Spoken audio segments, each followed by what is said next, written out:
G'day, it's well, certainly not February as I promised the next video. It's actually late June. um, just gotten out of the shower, so gonna get ready for work, so pardon all that. Probably should explain where I've been.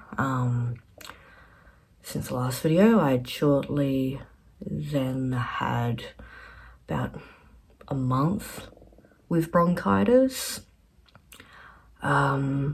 So that wasn't fun. Completely lost my energy.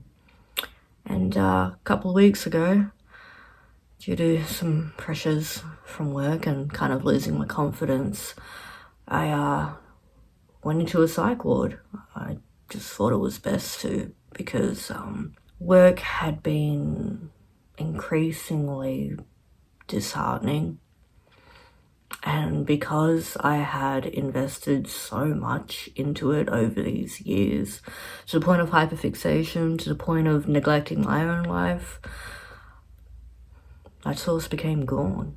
And, rang up my GP one afternoon on the way back, because I knew that if I hadn't, I would have done it.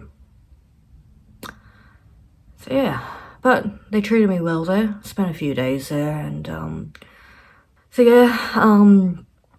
I also haven't been making videos or that sort of stuff. I've kind of been, but I guess as a kind of stress coping mechanism, I couldn't control it. I changed my accent. It was kind of talking like my mum, but it was a hybrid and people thought I was American, that sort of stuff. It was weird, and I felt very insecure about that.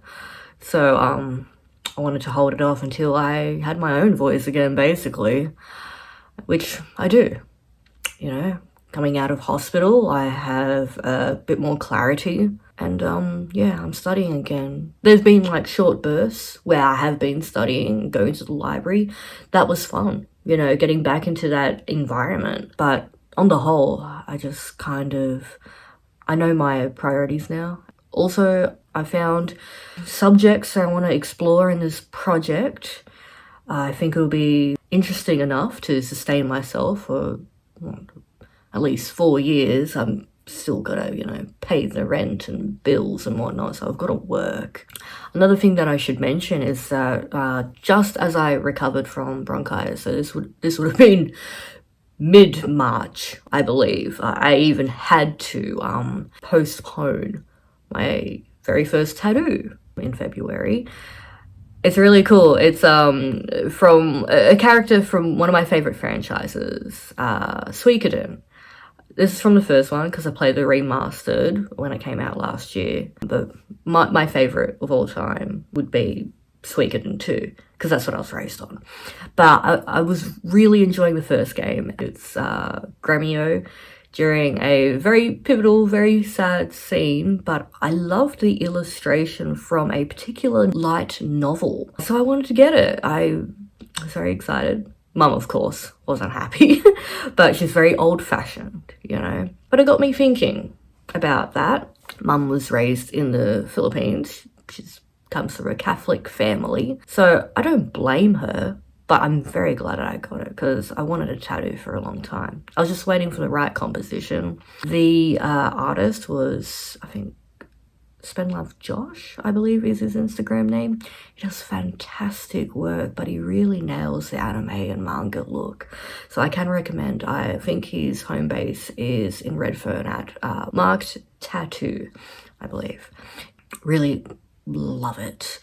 And as I said before, it got me thinking that the art and process of tattooing in particular, that penetrating the skin, it's got some commonalities with the process of what I do, needle felting itself.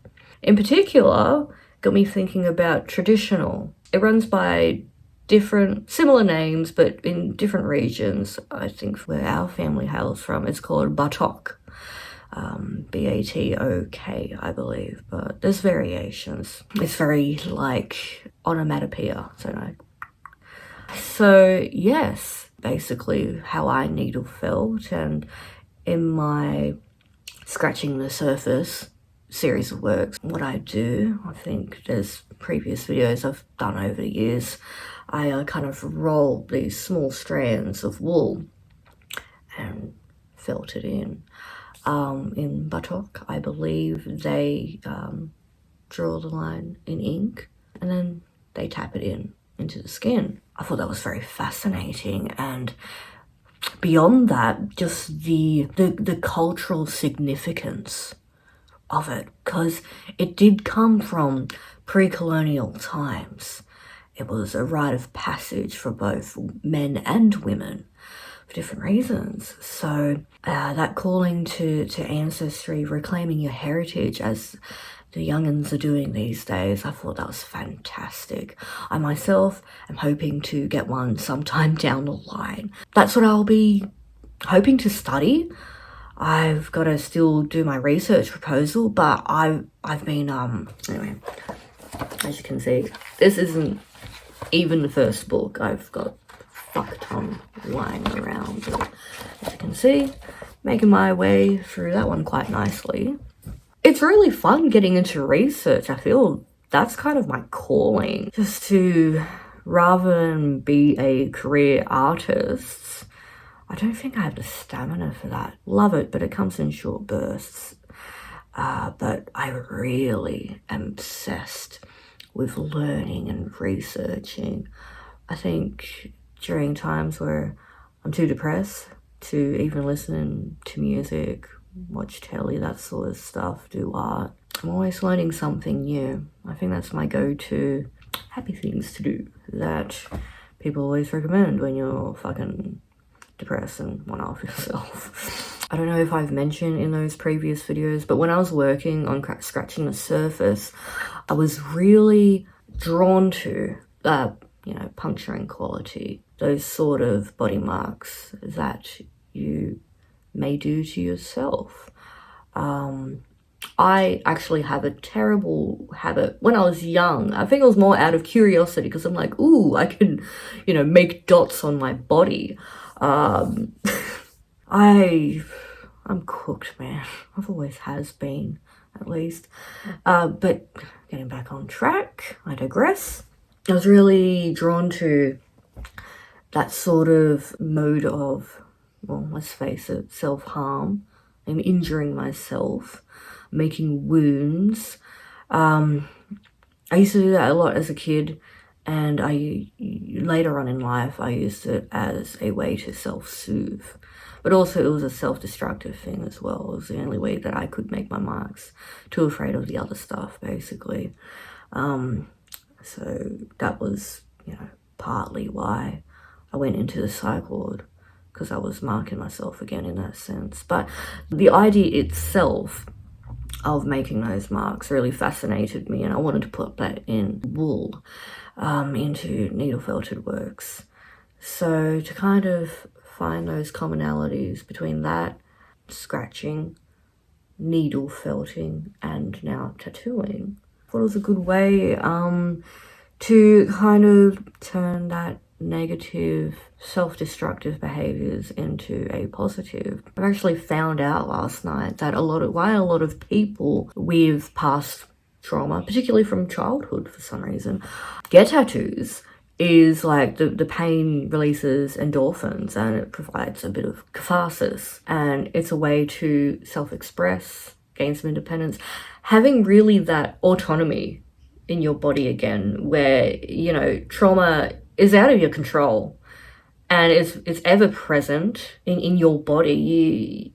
It takes a lot to get rid of it, but it's always lingering there, I should know. So to turn tattoos into a positive thing was really fascinating for me, and I like to explore trauma, art, and healing as a means to heal, as a means to communicate.